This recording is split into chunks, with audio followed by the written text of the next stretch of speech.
Katatapos lang ni Yula sa part-time job niya bilang service crew sa isang kilalang fast food restaurant ng araw na iyon. Natanggap niya na ang sahod niya, pero kulang pa rin talaga sa tuition fee na babayaran niya para makapag-enroll siya sa susunod na semester.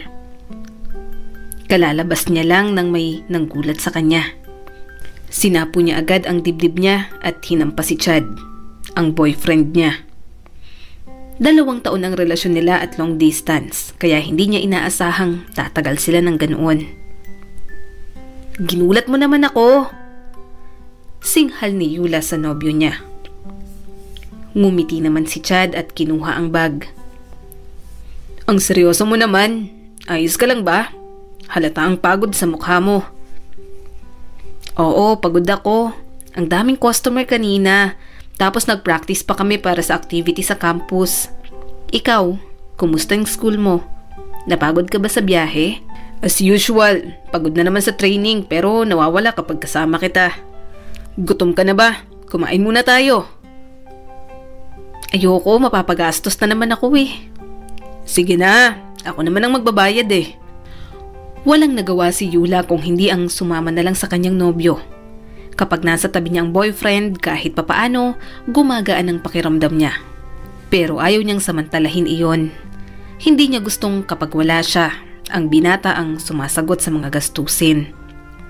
"Kulang pang tuition mo?" tanong ni Chad sa kanya habang kumakain sila. "Oo, kailangan ko pa ng 5,000. Gusto ko sanang maagang mag-enroll para hindi na ako matagalan kapag marami nang pumipila sa enrollment." "Kung gusto mo, ako muna ang magdadagdag sa kulang mo. May ipon naman ako galing sa allowance ko. Yun muna yung gagamitin mo." "Wag na. Pera mo yan. Kailangan mo rin yan. Tsaka okay pa naman ako. Magagawan ko to ng paraan. Pero salamat na rin sa offer mo." Kung tutuusin, kaya naman ni Yula na kumuha ng scholarship o pumasok na lang siya sa public university.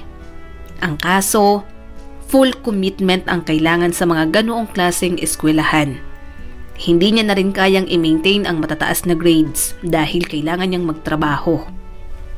Kaya mas pinili niya na lang na sa mas maliit na semi-private school siya pumasok. Mura ang tuition fee at mas nauunawaan ng mga guro ang mga estudyante, lalo na sa mga working student. "Text ka kapag may time ka ha. Alagaan mong sarili mo. Wala ko palagi sa tabi mo para tingnan ka." Bilin sa kanya ni Chad nang ihatid siya nito sa kanto malapit sa kanila. "Ingat ka rin. Good luck sa training mo. Future seaman. Sa susunod ulit. Love you." Niyakap naman siya nito. "I love you too. Next month na naman tayo magkikita. Mamimiss kita." Tumawa na lang siya at napailing. Sa kabilang probinsya pa kasi pumapasok si Chad. Bumabiyahe lang ito para bisitahin siya. Ilang sandali pa, umuwi na rin si Yula. Bumaha ang pagtataka sa mukha niya nang makita ang mga kapatid niyang sumalubong agad sa kanya. "Oh, bakit?" tanong ni Yula sa mga ito. Lumapit sa kanya si Jane. "Ate, gutom na kami. Hindi pa kami kumakain ng hapunan." "Ha? Bakit? Walang dala si Papa na pagkain?" Lumabas mula sa kwarto ang nanay niya. "Nawala ng trabaho yung magaling mong ama. Buwisit. Tatanga-tanga sa trabaho. Alam na sa kanya lang tayo umaasa tapos pumalpak pa." "Inasaan po si Papa ngayon?" tanong ni Yula. Ayun, nagiinom. Binungangaan ko ba naman kanina? Alam nang matanda na siya at mahirap na para sa kanyang maghanap ng ibang trabaho tapos ganun pa yung ginawa niya. Nagpabaya ba naman? Tumigil ka muna sa pag-aaral. Magtrabaho ka muna para sa mga gastusin natin dito sa bahay." Natameme si Yula sa sinabi ng nanay niya. Hindi agad siya nakasagot. Nagtatrabaho siya para sa pag-aaral niya. Ni minsan, hindi siya humingi sa mga magulang niya ng pangtusto sa mga gastusin niya sa college. Kaya nang marinig niya iyon, parang sa isang iglap, isa siyang ibong pinutulan ng mga pakpak. Sa hirap ng buhay nila, pag-aaral lang ang nakikita niyang solusyon para guminhawa ang buhay nila. Pero ang daling binasag ng nanay niya ang binuo niyang pangarap. Nay, sayang naman po kung titigil ako. Second year na po ako at malapit na po akong matapos sa pag-aaral. Hindi makapaniwalang tumingin sa kanya ang nanay niya. Kung may pera naman tayo, hindi ka naman titigil sa pag-aaral. Kaso, yang magaling mong ama, napaka-inutil. Hindi ko na rin kayang magtrabaho. Ang dami ko nang nararamdaman sa katawan ko. Ikaw kaya ang umanak ng 5. Pero nay, ano? Nag-aaral ka habang itong mga kapatid mo mamamatay na lang sa gutom. Kailan pa papakinabangan yung pag-aaral na yan? May board exam pa yan. Kalimutan mo ng pangarap mong maging teacher. Baka patay na kami bago ka pa makatapos. Patuloy pa ng nanay niya. Walang nagawa si Yula kung hindi ang pumayag na lang. Wala naman siyang magagawa sa mga panunumbat ng magulang niya. Pati bilang nilang magkakapatid, parang kasalanan niya pa. Nang gabing iyon, tahimik na lang siyang umiyak. Ayaw niyang isuko ang pag-aaral, pero hindi niya naman kayang magutom ang mga kapatid niya. Hinaplos ni Yula ang buhok ng kanyang kapatid. Kayo na lang ang mag-aral ha. Gagawin ko ang lahat para masuportahan ko kayo. Katulad ng gustong mangyari ng nanay ni Yula, nag-full-time job na nga siya. Nag-resign siya sa fast food restaurant at nag-apply sa call center. Sinuwerte naman siya agad at mabilis na natanggap. Kauuwi niya lang galing trabaho ng araw na iyon nang madatnan niya ang boyfriend niyang naghihintay sa pangit na balkonahin ng bahay nila. Yula, nakangiting bungad sa kanya ni Chad. Tiningnan ni Yula ang inuupuan ng nobyo.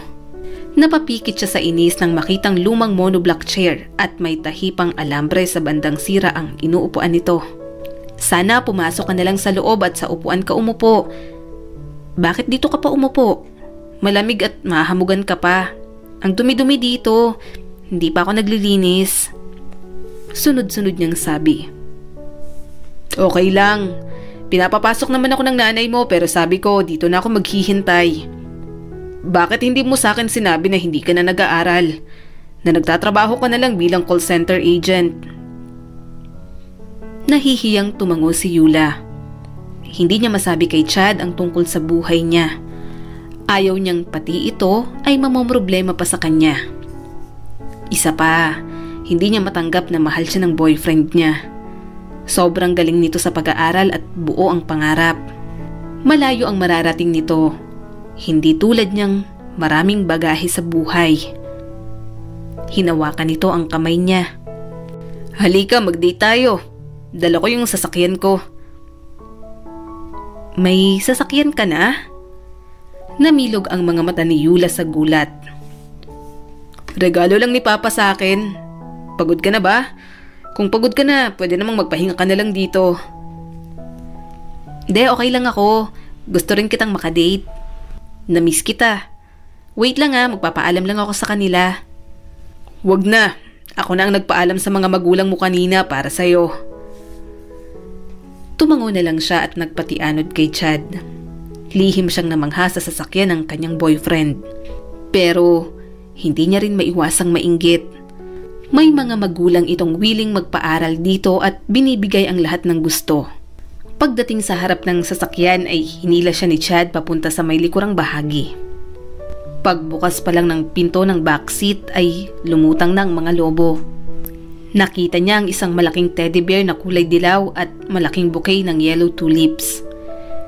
Napunta ang paningin niya sa mga maliliit na larawang nakasabit kung saan magkasama sila. Happy anniversary! Niyakap siya ni Chad mula sa likuran. Hindi napigilan ni Yula ang mapaiyak. Hindi niya man lang naalalang anniversary pala nila dahil sobrang busy niya. Sa surprise na ginawa nito para sa kanya, mas lalo niyang naramdaman ang layo ng agwat sa buhay nila at sitwasyong mayroon sila. Bakit ka umiiyak? Na-realize ko lang kung gaano ko kaswerte sa'yo. Parang hindi ko deserve yung tulad mo sa buhay ko. You deserve everything. You deserve better things in this world. You deserve me. Walang mga bagay na yun sa'yo dahil alam ng Diyos na kaya kong punan yun. Nakangiting sabi ni Chad sa kanya. Niyakap niya na lang ng mahigpit ang boyfriend niya. Parang sasabog ang puso niya sa sobrang saya. Kapag malungkot siya, mabilis itong napapagaan ang loob niya. Pero katulad ng palaging nangyayari, hindi puro saya ang mayroon sa buhay. Yaman pala ng boyfriend mo, anak. Kahit di ka na mag-aral, kayang-kaya ka nang buhayin. Nakangiting sabi ng nanay niya pagpasok niya sa bahay. Bumuntong hininga si Yula. Hindi ko po yan gagawin kay Chad. Isa pa, estudyante pa lang din naman po siya eh. Umiling agad ang nanay niya. Hindi, may kotse. Kahit yata di mag-aral, may masasabi sa buhay. Pag kasi man yung inaral ng boyfriend mo, diba? Abay, pikutin mo na nang maikasal ka dun. Gaganda ang buhay mo sa lalaking yun. Mabuti hindi ka nagmana sa akin. Magaling ka pala pumili ng lalaki. Kapag naging asawa mo yun, mas madali ng buhay natin. Mapapag-aral mo ng maayos yung mga kapatid mo. Di mo na rin kailangang magtiis dyan sa call center na yan. Tumutol agad si Yula. Nay, hindi ko po yung gagawin kay Chad. Kahit maging asawa ko man siya, hindi ko ipapako sa kanya ang mga responsibilidad ko sa pamilyang to. At ano? Magsasarili ka? Magdadamot ka kapag kinasal kayo? Naiinis na tanong ng nanay niya. Mariin siyang tumingin dito. Hindi po, Nay. Hindi ako magdadamot dahil ako ang magtatrabaho para sa pamilyang to. Hindi ko pakakasalan si Chad kahit anong mangyari. Abay, gaga ka pala. Hindi niya napinansin ang sigaw ng nanay niya. Pumasok na siya sa kwarto nilang magkakapatid. Pagod na siya. Ayaw niya nang dumagdag pa sa isipin niya ang mga sinasabi ng kanyang ina tungkol sa relasyon nila ng kanyang nobyo. Mabigat man ang mga salitang binitiwan niya sa kanyang ina, pero kung iyon lang ang tanging paraan para hindi madamay si Chad sa gulo ng buhay niya ay gagawin niya. Kahit mahal na mahal niya si Chad, kung gagamitin lang ito ng mga taong nasa paligid niya, mas mabuti pang pakawalan niya na lang ito at hayaang makahanap ng ibang mamahalin. Sorry Yula, wala pa akong ekstrang pera eh. Iyon ang sabi ng katrabaho ni Yula sa kanya. Wala na siyang pera, kaya nanghihiram siya. Sa makalawa pa siya sa sahod, may kailangan siyang bayaran sa school ng mga kapatid niya. Sumabay pang malapit na pala ang due date ng kuryente nila. Nag-abot na siya sa nanay niya ng pangbayad doon, pero sa iba nito nagastos ang pera. Wala nang ibang malapitan si Yula. Hiyang-hiyaman, tinawagan niya si Chad. Kagat niya ang labi niya habang hinihintay itong sumagot. Hello love, napatawag ka. May problema ba? Alam na alam mo talaga kapag may problema ako, no? Oo naman, tumatawag ka lang naman ng alanganing oras kapag may problema ka. Sige, sabihin mo na, anong may tutulong ko sa'yo? Hihiram sana ako ng pera eh, 2,000 lang. Babayaran kita agad sa susunod na sahod ko. Sus, kahit di mo na ako bayaran. Boyfriend mo ko, kaya okay lang. Hindi, babayaran kita. Utang yun eh. Yula, hindi mo naman yun kailangang gawin. Pero gusto kong gawin. Babayaran kita kasi utang yun. Hindi porke girlfriend mo ko eh hindi na ako magbabayad. Kailangan ko lang talaga. Okay, sige. Utang yan. Wag mo na akong awayin. Magbabayaran kita kung yun yung gusto mo. Mahinahong sabi ni Chad sa kanya. Bumuntong hininga si Yula. Sorry ha, nahihiya kasi ako sa'yo. Ayoko namang isipin ng mga tao o ng mga magulang mo na ginagamit kita. Hindi mo ko ginagamit, okay? Ginagawa ko lang to dahil gusto kitang tulungan. Mahal kita kaya masakit sa aking makita kang nahihirapan. Nang matapos ang tawag ay naghanda na siya para pumasok sa trabaho. Marami siyang alalahanin pero pinilit niya ang sarili niyang mag-focus sa ginagawa. Pagsapit ng break time, kinain niya na lang ang baon niya. Katabi niya si Angel, ang isa sa kanyang mga katrabaho. Mag-abroad ka na lang kaya, mas malaki yung kikitain mo doon. Suhestyon sa kanya ni Angel. Wala akong pera. Kailangan ng pera dun, di ba? Hindi naman lahat. May mga agency naman na nag-o-offer na utang muna, kasama na ang training at saka expenses mo. Gusto mo ba? I-refer kita dun sa agency na pinusukan ng pinsan ko. Legit yun, nasa ibang bansa na siya ngayon eh. Saang bansa naman? Ngumiti si Angel. Sa Japan. Simula nang sinabi sa kanya iyon ng katrabaho niya ay hindi na matanggal sa isip ni Yula ang bagay na iyon. Naisip niya na rin namang mag-abroad dahil pakiramdam niya parang walang patutunguhan ang buhay niya sa trabaho. Yun ang mahirap kapag hindi siya college graduate. Laging minimum lang ang sinasahod niya. Wala siyang pag-asensong nakikita. Nay, kung mag-abroad kaya po ako? Tanong niya sa nanay niya habang kumakain. Tumango naman ito. Maganda yan, kaso wala naman tayong pera. Saan ka kukuha ng gagastusin mo? Sumali sa usapan ang tatay niya. Ha? Sang bansa? Sigurado ka ba anak? Malaki ang kita doon pero mahirap maging isang OFW. Sa Japan po sana tay. Alam ko naman po yun, kaso kung dito lang po ako parang walang patutunguhan. Gusto ko pong mapaayos tong bahay natin at matustusan ng maayos ang pag-aaral ng mga kapatid ko. Huwag po kayong mag-alala, agency naman ang bahala sa gastusin ko para makapunta ako sa ibang bansa. May training pa. Tapos, kapag nandun na po ako, babawas lang siya ng porsyento sa mga sahod ko hanggang matapos ang bayaran ko sa kanila. Paliwanag niya sa kanyang mga magulang. Napairap ang nanay niya. Ay nako, kung pinipikot mo na lang sana kasi ang boyfriend mo, edi hindi mo na kailangang mag-abroad. Hindi na sumagot si Yula. Hindi niya pa nasasabi kay Chad ang kanyang plano. Hindi niya alam kung paano niya sasabihin ang tungkol sa pag-abroad niya. Sa inaasal ng nanay niya, mas lalo niyang gustong lumayo.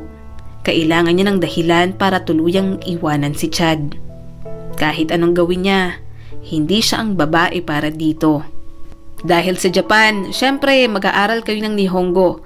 Mas maalam kayo, mas maganda. Hindi naman kasi masyadong ginagamit ang wikang Ingles sa bansang yon, kaya kailangan yung matuto kahit yung basic lang. Imporma ng lecturer sa kanila. Madali naman para kay Yula ang pagkabisado ng Nihongo. Magaling naman siya sa memorization. Kaya nang mag-exam sila, nakapasa siya kaagad at pinasabak na sa interview sa employer. Mabuti na lang talaga, may kumuha na agad sa kanya. Sinabi sa kanya ng namamahala sa agency na pwede na siyang umalis papuntang Japan. Hindi siya makapaniwala. Sinagot lahat ng Diyos ang mga panalangin niya. 3 buwan lang siyang nagtitraining pero makakaalis na siya kaagad.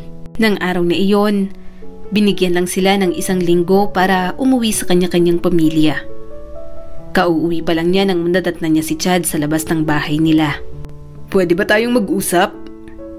Seryosong sabi nito. Tumango naman si Yula at nagpatianod nang dalhin siya nito sa sasakyan. Kumusta ka na? Huminga ng malalim si Chad. Talaga bang kailangan mong makipaghiwalay sa akin? Marahan siyang tumango. Magkaiba na tayo ng tinatahak. Hindi na tayo madalas magkita. Busy ka sa training at pag-aaral mo. Ako naman, aalis na ako papuntang Japan. Mas lalong mawawalan tayo ng oras sa isa't isa. Kaya habang maaga pa, putulin na natin kung anong meron tayo. Hindi ko kaya, Yula. Halos habulhin niyang sabi ni Chad sa kanya. Pagtingin niya rito, kitang-kita niyang tumulo na ang kanina pa nitong pinipigilang luha. Gusto niyang aluin si Chad. Tahimik sa loob ng sasakyan, kaya rinig na rinig niya ang paghikbi nito. Nang lalambot siya sa pag-iyak. Kaya naman natin ang long-distance relationship. Bakit makikipaghiwalay ka pa? Huwag mo namang gawin to, Yula. Pakiusap ni Chad sa kanya. Pumikit si Yula nang tumulo na rin ang mga luha niya. Hindi ko kaya. Kapag malayo ka sa akin, mag-iisip lang ako ng kung ano-ano. Ayokong guluhin ka pa. Isipin mo na lang na isang magandang alaala ang naging relasyon natin. Makakahanap ka pa ng iba, Chad. Huwag mong ikulong ang sarili mo sa akin. Mahal kita, Yula. Pinunasan niya ang mga luha ni Chad. Pero hindi sapat yon. Mahal natin ang isa't isa pero may buhay tayong kailangang harapin. Ang kailangan nating tanggapin para magawang lahat ng yon, Kailangan nating pakawalan ng isa't isa. Pagkatapos nilang mag-usap ay umuwi na si Yula. Nang makarating siya sa kwarto niya, wala siyang nagawa kung hindi ang umiyak. Matagal niya nang alam na sa buhay, may mga bagay na hindi kayang manatili, kaya mas maigi na lamang na pakawalan. Naghanda na si Yula ng mga dadalhin niya sa pag-alis. Napangiti naman siya nang pinabaunan siya ng mga magulang niya ng vitamins. Kahit papaano, naramdaman niya ang pag-aalala ng mga ito. Alagaan mong sarili mo doon. Mahirap magkasakit kapag mag-isa. Bili ng nanay niya. Opo, alagaan ko po ang sarili ko. Nakangiting sambit naman ni Yula. Hindi naman siya nag-aalalang maiwan ang mga ito. Ang kalahati ng inutang niya, binigay niya na sa pamilya niya. Para naman may panggastos ang mga ito habang hindi pa siya nakakasahod sa trabaho. O siya, tatawag na ako ng tricycle. Baka malate ka pa sa flight mo. Lumabas ka na. Sabi naman ng tatay niya. Lumabas naman si Yula. Tinulungan siya ng mga kapatid niyang buhatin ang mga maleta niya. Saan yan pupunta, Susan? Tanong ng tsismosa nilang kapitbahay na nakatambay sa tapat nilang tindahan. Sa abroad. Pupuntang Japan yung anak ko. Aasenso na kami. Pagmamayabang ng nanay niya. Napailing si Yula at pinigilan ng nanay niya. Tumawa ang tsismosa. Japan? Anong gagawin niya doon? Japayuki. Bakas ang inis sa mukha ng nanay niya. Aba, hoy! Tigil-tigilan mo yung bunganga mo. Hindi pokpok ang anak ko. Farmer ang trabaho niya doon. Masyado kang mapanghusgay, batugan naman yung anak mo. Huminga na lang ng mas malalim si Yula. Sanay na naman siya sa mga tsismosang kapitbahay nila. Hindi rin naman nagpapaurong ang nanay niya sa pagpatol. Gayunpaman, hindi niya mapigilang isipin ang sinabi ng kapitbahay nila. Babae siya at sa Japan pa pupunta.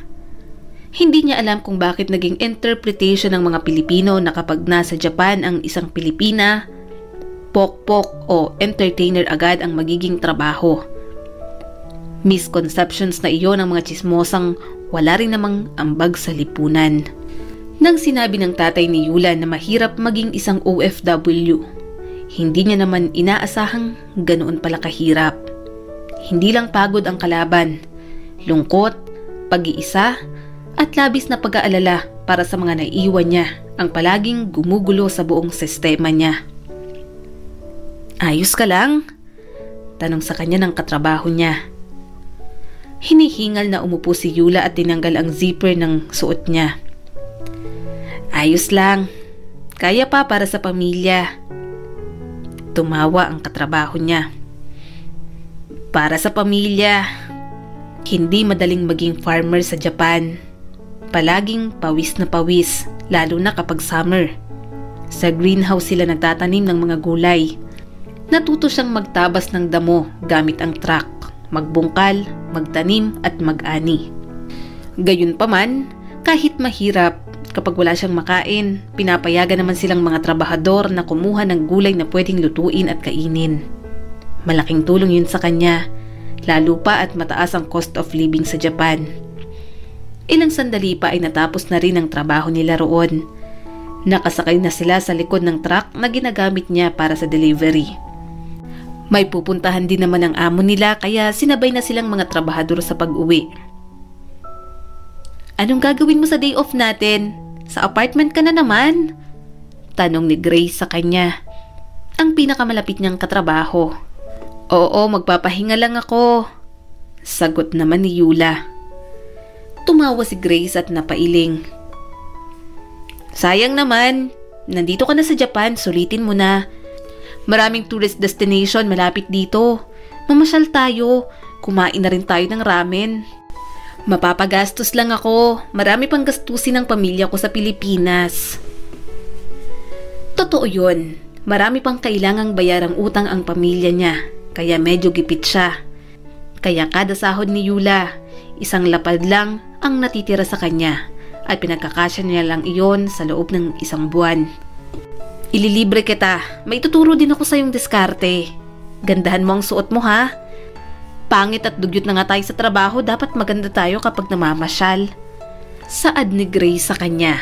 Pumayag na lang din siya. Nagbihis nga siya ng maayos. Napangiti siya nang makita ang sarili sa salamin. Matagal na nang huli siyang nag-ayos. Simula nang maging breadwinner siya ng pamilya, palagi niya na lamang isinasantabi ang sarili. Ayoko na, may tumalo na sa kagandahan ko. Bungad sa kanya ni Grace nang dumating siya sa meeting place nila. Huwag kang pumayag, mas maganda ka dapat. Natatawang sabi naman ni Yula. Hindi na ako magtataka kung may boyfriend ka. May boyfriend ka na ba? Naiintrigang tanong sa kanya ni Grace. Tipid na nga lang siyang ngumiti at umiling. Matagal niya nang hindi kinukumusta si Chad. Pinigilan niya ang sarili na makibalita tungkol dito para hindi niya na ito masyadong isipin. Ilang sandali pa, namasyal na nga sila. Napangiti si Yula nang makita ang mga nahuhulog na cherry blossom. Parang nakalimutan niya sandali ang lahat ng hirap na pinagdadaanan niya. Kamanghamanghang may kakayahan ng kalikasang gawing magaan ang kalooban ng mga tao. Kakaiba talaga gumawa ang Diyos. Nakapagtapos ka pala? Tanong ni Yula kay Grace habang kumakain sila ng ramen. Oo, accountancy ang natapos ko. Hindi ako nag-board exam kasi nagmamadali akong kumita ng pera. Isa pa, nang marinig ko yung sahod dito sa Japan, mas pinili ko na lang na dito magtrabaho. Alam mo naman sa Pilipinas, empleyado ka nga, hirap pa rin umasenso. Natigilan sandali si Yula. Akala niya noon, kapag nakapagtapos ang isang tao sa pag-aaral, sigurado na agad ang magandang buhay. Nang marinig niya ang sitwasyon ni Grace, saka lang siya namulat na may diploma man o wala, walang assurance kung magiging maayos ba ang buhay ng isang tao sa hinaharap. Bukas pagkatapos natin sa trabaho, sumama ka sa amin. Magda-dumpster tayo. Nakangiting sabi sa kanya ni Grace. Dumpster? Naguguluhang tanong ni Yula. Ngumiti naman ito. Oo, mamamasura tayo. Totoong sa basura may pera. Dito kasi sa Japan, tinatapon na lang yung mga gamit dahil sa oversupply. Kaya kahit bago tinatapon nila. Basurang matatawag pero mapapakinabangan naman. Iyon ang sekreto kaya marami akong ipon. Pinapadala ko yung mga nakukuha ko sa Pilipinas at pinapabenta ko doon. Saka lang napagtanto ni Yula kung bakit may mga nakikita siya noong store na Japan surplus sa Pilipinas. Doon pala nanggaling ang mga iyon. Kaya nang sinama siya ni Grace ay tuwang-tuwa siya. Hindi niya minsan naisip na masaya palang mamasura. Kahit mga pagkain na nakasealed pa ay hindi naman expired. Nakakakita siya. Nang makauwi siya, halos mapuno na ang apartment niya sa dami ng pagkain. Sobra pa iyon para sa isang buwan. Nay, may mga ipapabalik-bayan po ako sa inyong mga gamit. Sasamahan ko na rin po ng mga chocolates. Yung mga gamit, pamilian nyo na lang po ng mga kapatid ko. Tapos yung iba kahit ibenta nyo para may extra kayong kita dyan. Nakangiting balita ni Yula sa nanay niya habang naka-video call ito. Kumunot ang noo nito. Bakit? Saan ang galing yung mga yan? May pera kang pambili ng mga pasalubong? Wala po. Yung mga chocolate at cup noodles binili ko po. Pero yung mga gamit, napulot ko lang po nang sinama ako ng katrabaho ko. Dumpster? Yan ba yung napapanood ko sa social media? Yung mga nasa abroad na naghahalongkot sa basurahan? Aba, maganda yan. Pwede tayong magtayo ng Japan surplus dito sa atin. Lagi kang magpapadala ng mga balikbayan box. Excited na sabi ng nanay niya. Matamis na ngumiti si Yula. Oo nga po eh. Hayaan niyo po, aayusin ko pa ang pagtatrabaho dito para sa susunod naman, makakapundar na tayo ng bahay. Lumipas ang mga taon, hindi naging madali pero kinaya ni Yula. Natapos ang kontrata niya, may ipon na rin siya. Napagawa niya na rin ang bahay nila sa Pilipinas. Akala niya talaga, nang patigilin siya ng nanay niya sa pag-aaral, wala na siyang mararating sa buhay. Pero may ibang plano sa kanya ang Diyos. Aalis ka na ba talaga? Wala na akong kasamang maganda dito. Wala na akong dumpster buddy. Naiiyak na sabi ni Grace sa kanya at mahigpit siyang niyakap. Huwag kang mag-alala, magkikita pa rin naman tayo. Kapag nagbakasyon ka, tawagan mo ako agad ha. Pinunasan ni Grace ang mga luha. Binigyan ka ba ng boss natin ng separation fee? Malaki daw magbigay yun. Oo, aboteng ang ngiti ni Yula. Salamat sa lahat, Grace. Mahirap ang buhay dito pero naging medyo madali. Kahit hindi ko hinihingi, inaalalayan mo ko. Kasi naman, simula nang makita kita, naaalala ko yung sarili ko sa'yo. Katulad mo, breadwinner din ako. Marami rin akong sinuko at sinakripisyo para sa sarili ko. Parang kapatid na rin ang turing ko sa'yo, Yula. Pag-amin ni Grace sa kanya. Naluha na rin si Yula. Masaya siyang nakatagpo siya ng isang taong katulad ni Grace. Siguradong hindi niya ito makakalimutan. Hindi niya sinabi sa pamilya niya ang pag-uwi niya. Gusto niya kasing masurpresa ang mga ito, kaya walang susundo sa kanya sa airport. Huminga ng malalim si Yula at nilingon ang paligid. Bye Japan! Nakangiti siyang sumakay sa eroplano. Sa pag-uwi niya, hangad niya ang bagong simula. Pero lahat ng pag-asa niya, binawi agad sa kanya nang madatnan niya ang sarili sa bahay nila. Kailangan niyo akong bayaran dahil kung hindi, mapipilitan akong palayasin kayo. Sinangla niyo sa akin yung bahay niyo. Aba, dapat lang na makinabang ako. Sigaw ng isang babae sa mga magulang niya. Nabitiwan niya ang maleta niya sa sobrang gulat. Nay, anong nangyayari dito? Napatingin sa kanya ang nanay niyang gulat na gulat din. Samantalang napayuko naman ang tatay niya at halatang guilty ito. Anak, umuwi ka na pala. Kinakabahan at takot na tanong ng nanay niya. Tiningnan niya ang babaeng galit sa mga magulang niya. Ano po? Sinangla nila ang bahay sa'yo? Oo, kaya bayaran niyo yon. Ang dami ko ng palugit na binigay sa inyo. Sigaw ng babae sa kanya. Napalunok si Yula. Magkano ba? 100,000. Pinigilan niyang sumabog sa galit. Sisend ko na lang sa account mo ang bayad. Pasensya na sa perwisyong dinulot ng pamilya ko sa'yo. Ipon iyon ni Yula para sa sarili niya yon. Pero hindi pa siya nakakaisang buong araw sa Pilipinas, mawawala na agad sa kanya. Nang umalis ang babae, tinulungan siya ng mga kapatid niyang ipasok ang mga gamit niya sa loob ng bahay nila. Kahit nakita ni Yula ang napagawa niyang bahay, pagkatapos ng ilang taong pagtatrabaho niya sa Japan, hindi niya pa rin mapigilang sumama ang loob. Hindi mo sinabing umuwi ka na pala. Sana sinabi mo para nasundo ka namin sa airport. Wika ng nanay niya. Gusto niyang kausapin ang mga magulang niya tungkol sa naabutan niya pero inuna niya muna ang mga kapatid niya. Ate, pwedeng buksan tong balikbayan box? Maligayang tanong ng bunso niyang kapatid. Hinaplos niyang buhok nito. Oo naman, pwede. Sige na, kunin niyo na para sa inyo din naman yan. Abala siya sa panonood sa mga kapatid niya nang lumapit sa kanyang nanay niya. Anak! Tawag sa kanya nito. Bumuntong hininga si Yula. Bakit niyo po sinangla ang bahay? Hindi naman po ako nagkukulang sa pagpapadala sa inyo Saan niyo po ginamit ang pera? Pinilit niyang maging mahinahon. Ayaw niyang magalit. Nasa harap niya ang mga kapatid niya at ayaw niyang ipakitang masama ang loob niya rito. Pinangsabong namin ng tatay mo yung pera. Akala namin mananalo Paliwanag ng nanay niya.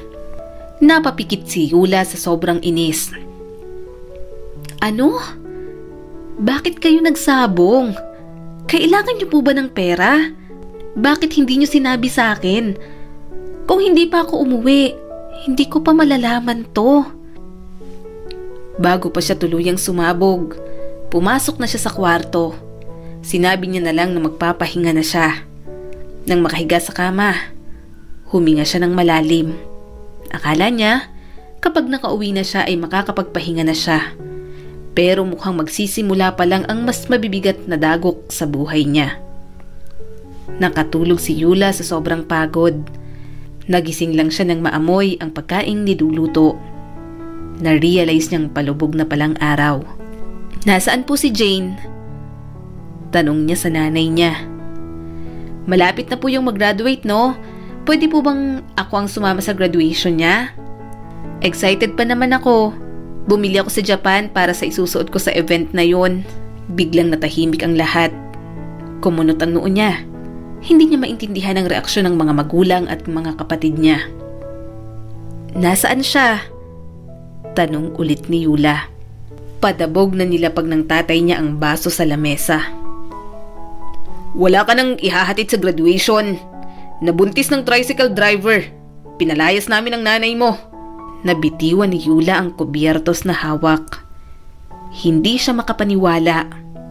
Teka, humingi pa siya sa akin ng pambayad sa tuition fee niya. Tanong niya sa mga magulang. Napailing ang nanay niya. Baka inuto ka lang. Baka walang panggastos. Tinakwil na namin eh. Pumatol ba naman sa lalaking may asawa na at mas matanda pa? Tumayo si Yula mula sa pagkakaupo. At hindi niyo man lang sinabi sa akin. Hindi nagsalita ang mga magulang niya. Hindi niya na matiis. Kaunting-kaunti na lang. Aalpas ng lahat ng hinanakit niya. Umuwi lang pala siya para salubungin ang mga problemang ginawa ng pamilya niya. Kinabukasan, pagkatapos niyang mabayaran ang utang ng mga magulang niya ay pinuntahan niya ang ibinigay na address sa kanya kung saan nakatira si Jane. Ate? Bungad sa kanya ng kapatid niya. Tiningnan ni Yula si Jane. Parang may sumasakal sa dibdib niya nang makitang malaki ang tiyan nito. Buntis ka nga. Pagkumpirma niya. Sorry ate. Hindi na siya nakapagpigil at sinampal ang kapatid niya. Bakit mo ginawa to? Akala ko nag-aaral ka. Anong ginawa mo? Kaya ako umuwi dahil akala ko kampante na kung kahit isa sa atin may gagraduate. Ate, sorry. Hindi ko sinasadya. Hindi ko alam na mabubuntis ako. Punong-puno ng sama ng loob ang dibdib niya. Hindi mo sinasadya. Pero nagawa mo pang magsinungaling sa akin. Inuto mo pa kung kailangan mo ng perang pambayad para sa graduation mo pero hindi ka pala magmamarcha. Lumuhod sa harap niya si Jane. Ate, sorry. Nagkamali ako. Sorry na disappoint kita. At ano? Sinong nakabuntis sa'yo? Jane, anong ginawa mo? At ano? Sinong nakabuntis sa'yo? Jane, anong ginawa mo? Bakit pumatol ka sa may asawa na at mas matanda sa'yo? Mariing tanong ni Yula. Sinira mo ang buhay mo. Ilang sandali pa ay dumating ang kinakasama ni Jane. Hindi niya napigilang saktan ito at pagbuhatan ng kamay. Ang tanda-tanda mo na at may asawa na pero sinira mo ang buhay ng kapatid ko. Sigaw niya sa lalaki. Pinigilan siya ni Jane. Ate, tama na. Mahal ko siya. Kung hindi niyo matanggap ang desisyon ko, magkalimutan na lang tayo. Umawang ang bibig ni Yula. Hindi niya nakilala ang kapatid niya. Masama ang loob niya na umalis doon.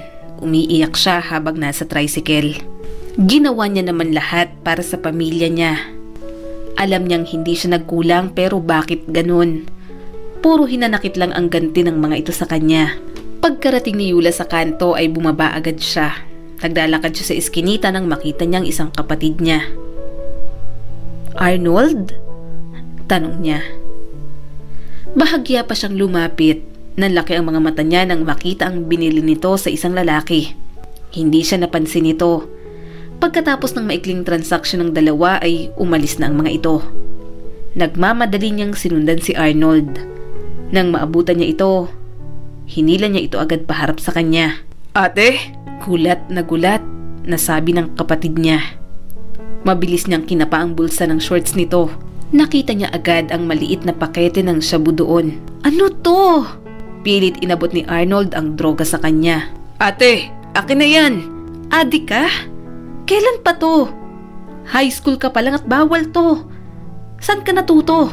Sinong nagturo sa'yo? Wala kang pakialam. Sabi nang ibigay mo sa akin yan. Napaupo si Yula sa sahig nang malakas siyang itulak ng kapatid niya. Hindi pa ito nakontento at kinuha pati laman ng wallet niya. Arnold, anong ginagawa mo? Saan ka pupunta? Hirap na hirap siyang tumayo. Mali ang pagbagsak niya kaya nagkaroon pa siya ng sprain sa paa. Hindi niya inaasahang gagawin sa kanya yun ni Arnold. Iika-ikang naglakad siya papunta sa bahay nila. Pagkarating pa lang doon, kinumpronta niya agad ang mga magulang niya. Alam niyo bang gumagamit si Arnold ng ipinagbabawal na gamot? Tanong niya agad sa mga ito.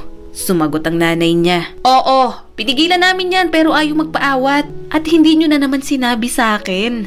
Hindi makapaniwalang tanong niya.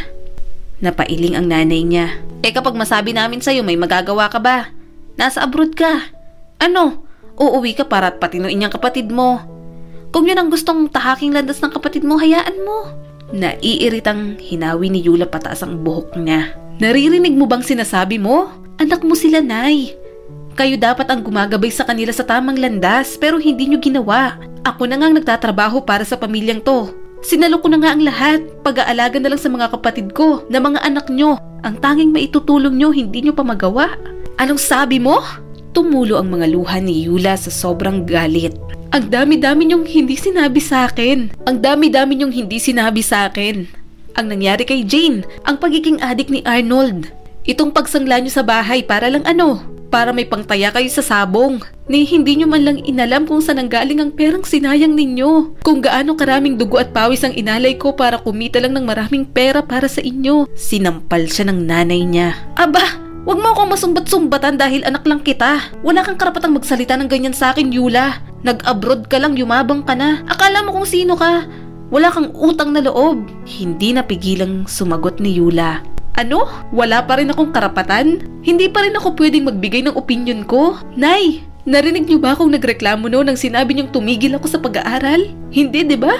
Lagi akong umiintindi. Pero kahit isang beses, hindi niyo ma-appreciate yun. Hindi nyo makita yun. Nang ipasa nyo sa akin ang responsibilidad nyo dapat sa mga kapatid ko. May narinig ba kayo sa akin? Wala, di ba? Kaya bakit ako pang kailangang tumanaw ng utang na loob sa inyo? Lumayas ka! Sigaw ng tatay niya. Wala kang karapatan sa gusto naming gawin sa bahay na to dahil sa amin ang lupang kinatitirikan nito. Mas lalong humagulgol si Yula. Siya ang nagpagawa ng bahay. Siya ang nagbayad para mabawi iyon sa pagkakasangla. Pero hindi pa rin pala sapat. Sa huli, kahit anong gawin niyang effort, hinding-hindi iyon makikita ng mga magulang niya. Nang gabing iyon, dala ang mga gamit, mahalagang papeles at kaunting ipon, umalis siya ng bahay na iyon. Pagod na siyang maging breadwinner. Hindi niya na kayang intindihin pa ang pamilya niya. Nakahiga si Yula sa bagong bili niyang foam. Iyon pa lang ang gamit niya sa room na nirerentahan niya at isang maliit na electric fan. Kaunti na lang ang ipon niya kaya kailangan niyang tipirin iyon. Kapag nalaman ng ibang tao na galing siya sa abroad at tanging foam at electric fan lang ang naipundaran niya, siguradong pagtatawanan siya. Natawa na lang siya sa sarili. Pagod na siyang iyakan ang mga problema kaya tatawanan niya na lang. Ay nako, ano bang dapat kong gawin? Tanong niya sa sarili. Kumakalamang sikmura niya kaya bumangon na siya para lumabas. Wala pa naman siyang pwedeng paglutuan sa inuupahan niya kaya kakain muna siya sa labas. Naglalakad si Yula nang makita ang isang branch ng sikat na fast food restaurant sa Pilipinas. Bigla niya na lang naalala si Chad. Kapag bumibisita ang lalaki noon sa kanya, palagi itong nag-aabang na lumabas siya sa trabaho. Bumuntong hininga siya at napagdesisyon na doon na lamang kumain. Nang matapos siyang mag-order, naghanap na agad siya ng lamesa. Iniisip niya kung papaano siya sa mga susunod na araw. Habang kumakain siya ay Biglang nahagip ng mga mata niya si Chad. Mabilis niyang tinakpan ng kamay ang mukha. Anong ginagawa ng lalaking yun dito? Bahagya siyang sumilip. Malaki nang pinagbago ni Chad. Mas lumaki ang pangangatawan nito at mas naging lalaking tingnan. Yula, ikaw ba yan? Tanong ni Chad na hindi niya namalayang nasa harap na pala. Ikaw pala yan, Chad. Pwedeng makishare ng table? Tiningnan niya agad ang paligid. Kumunot agad ang noo niya. May mga bakante pa naman kaya bakit kailangan pang makishare ng ex-boyfriend niya? Nagsalita agad si Chad na parang alam ang iniisip niya. Gusto ko rito sa pwesto mo. Nakatapat sa aircon. Tumango na lang si Yula. Nakalimutan niyang madali nga palang mainitan si Chad. Hindi ito sanay nang walang aircon. Tahimik na lang niyang ipinagpatuloy ang pagkain. Ginawa niya ang lahat para hindi tumunghay. Pero ramdam niya ang nanunusok na titig ni Chad sa kanya. Pinuntahan kita sa bahay ninyo. Nalaman kong wala ka. Biglang sabi nito sa kanya. Oo, wala na ako ron. Umalis ako. Bakit naman? Hindi agad nakasagot si Yula. Matagal na simula nang magkahiwalay sila ng lalaki. Parang hindi tamang magkwento pa siya ng problema tungkol sa pamilya niya. Sorry, ang dami kong tanong. Bumukod na ako. Umupa ako ng bahay. Bakit ka nga pala pumunta sa amin?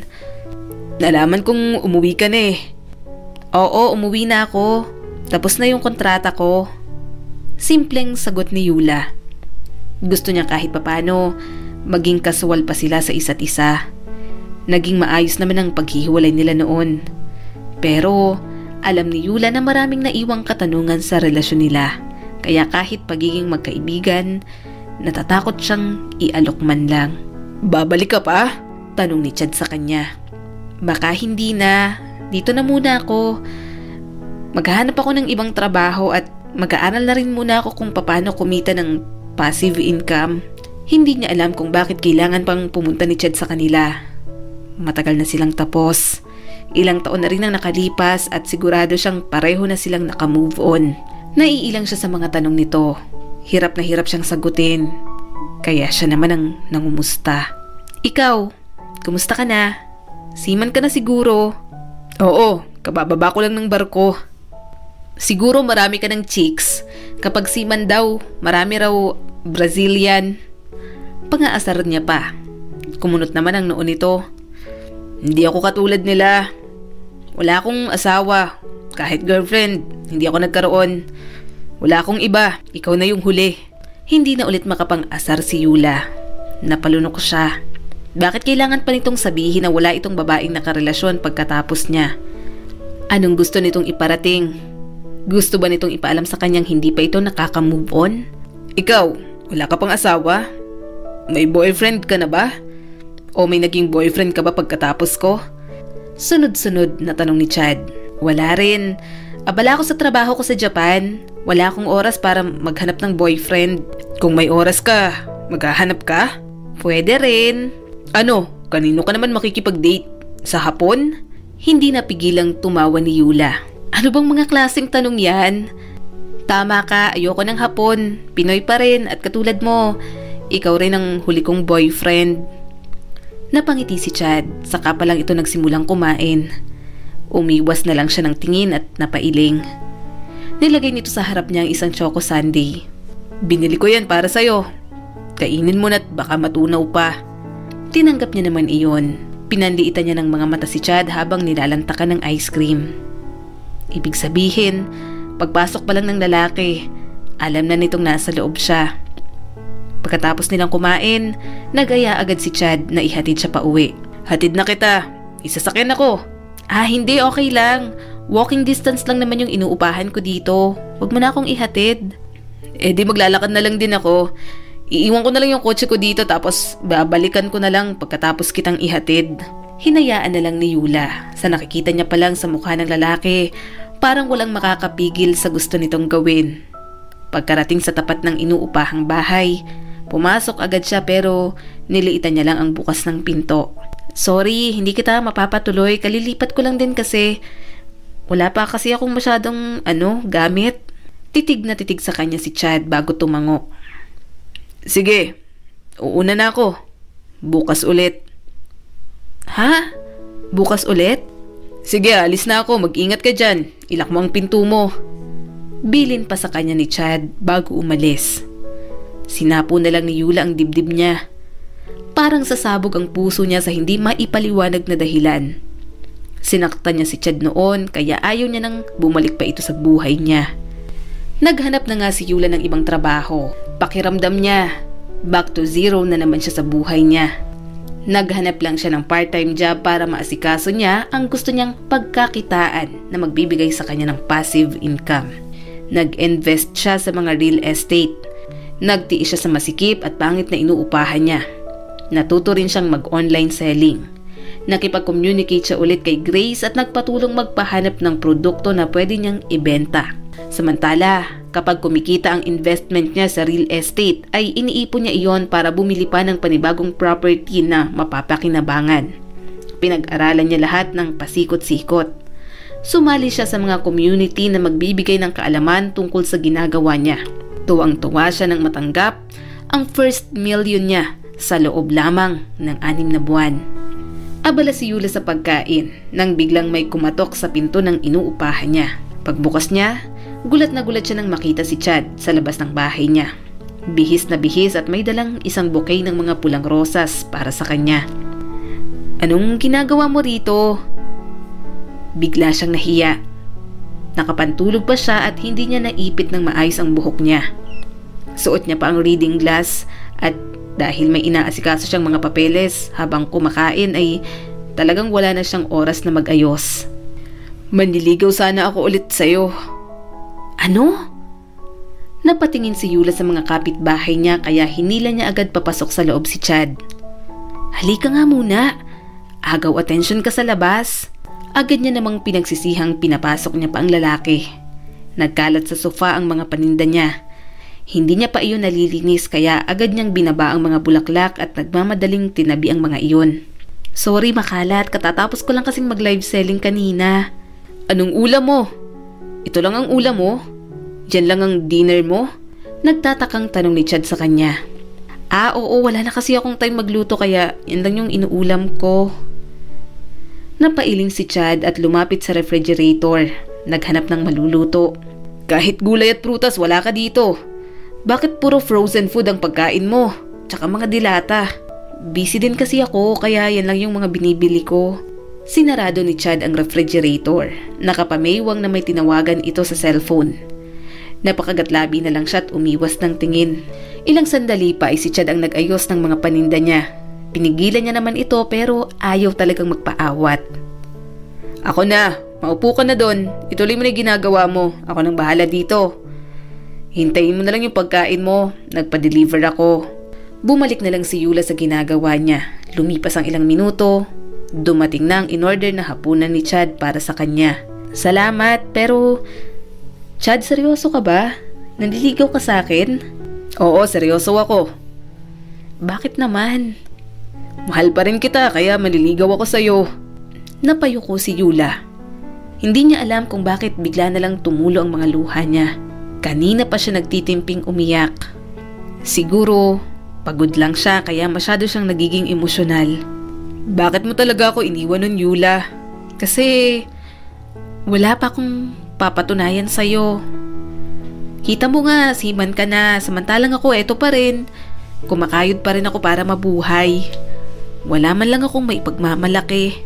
"Walang maipagmamalaki? Bakit? Diploma lang bang sukatan mo para masabi mong maipagmamalaki ang isang tao? Marami ka nang ginawa para sa pamilya mo. Sobra-sobra pa. Proud na proud ako sa'yo. Sobrang humahanga ako sa lahat ng nagawa mo para sa pamilya mo at para sa sarili mo." "Sorry, iniwan kita. Sorry kung una akong bumitiw sa ating dalawa. Mahal na mahal pa rin kita, Chad." Mahigpit siyang niyakap nito. Kaya siguro kahit anong maramdaman niyang saya, parang may kulang. At si Chad pala yun. Lumipas ang mga buwan at taon. Hindi na sila nag-aksaya ng oras. Bago muling sumakay ng barko si Chad, nagpakasal na sila sa simbahan. Nagpatuloy naman si Yula sa ginagawa niyang investment at hindi niya inaasahang magiging successful iyon. Nakilala siya sa community nila at kaya nang kumita ng 6 digits kada buwan. Love, sure ka ba? Pupuntahan mong pamilya mo? Buntis ka't baka ma-stress ka lang. Nag-aalalang sabi ni Chad sa kanya. Okay lang ako. Gusto ko lang naman tingnan kung anong lagay ng pamilya ko. Kahit naging ganun sila sa akin at marami silang disappointments na binigay sa akin, mahal ko pa rin sila. Isa pa, ayoko na rin magtanim ng sama ng loob. Masama sa baby. Basta, magpasama ka sa driver. Sinabihan ko na rin yung kapatid kong si Hana na bantayan ka. Nag-aalala talaga ako. Hanggang ngayon, masama pa rin ang loob kong wala ako dyan sa tabi mo habang pinagbubuntis mo yung anak natin. Dahan-dahang naglakad si Yula sa iskinita papunta sa bahay nila. Huminga siya ng malalim nang makita agad niya ang bahay nila. Ate Yula? Tanong ng bunsong kapatid niya at tumakbo agad papalapit sa kanya. Ate Yula? Sobrang namiss po kita. Ang laki mo na. Nakita rin siya ng iba niyang kapatid. Niyakap agad siya ng mga ito. Napaluha na lamang si Yula. Namiss niya talaga ng sobra yung mga kapatid niya. Buntis ka na? Sinong asawa mo, ate? Tanong ng isa niyang kapatid. Si Kuya Chad nyo. Nagpakasal kami nung 1 taon. Ate Yula. Ilang sandali pa ay tawag sa kanya ni Jane. Mas lalo siyang umiyak nang yakapin siya ni Jane. Mabuti naman at umuwi ka na rito. Oo ate, kasama ko yung anak ko. Sorry ate kung hindi ako nakinig sa'yo nun. Hindi ko nakita yung paghihirap mo. Okay lang yon. Ang mahalaga natuto tayo sa mga pagkakamali natin. Nasaan si nanay at si tatay? Si Arnold. Wala si Arnold. Kusa siyang nagparehab. Gusto niya na raw magbago. Nasa palengke naman si nanay at tatay. Simula nang umalis ka, parang nagising sila. Nagpumilit na magtrabaho. Mabuti na lang nagkaroon kami ng pwesto sa palengke. Ate Yula, sising-sisi sila sa ginawa nila sa'yo. Parang hinaplos ang puso niya. Alam niyang kahit makaramdam siya ng galit sa pamilya niya ay babalik pa rin siya. Hindi niya matiis ang mga ito dahil kailanman hindi na walang pagmamahal niya sa mga ito. Kaya nang dumating ang mga magulang ni Yula, buong puso niyang niyakap at tinanggap ang mga ito. Napagtanto niyang masyadong maikli ang buhay para magtanim ng galit sa kapwa. Pero habang may buhay pa at hindi maiwasan ang mga pagkakamali, natuto silang bumangon at magbago para hindi na muling makasakit pa ng iba. Maraming salamat sa patuloy na panonood sa aking munting channel. Kung nagustuhan mo ang videong ito ay huwag mong kalimutang mag-like and subscribe at pakipindot mo na rin ang notification bell para updated ka sa mga susunod nating video.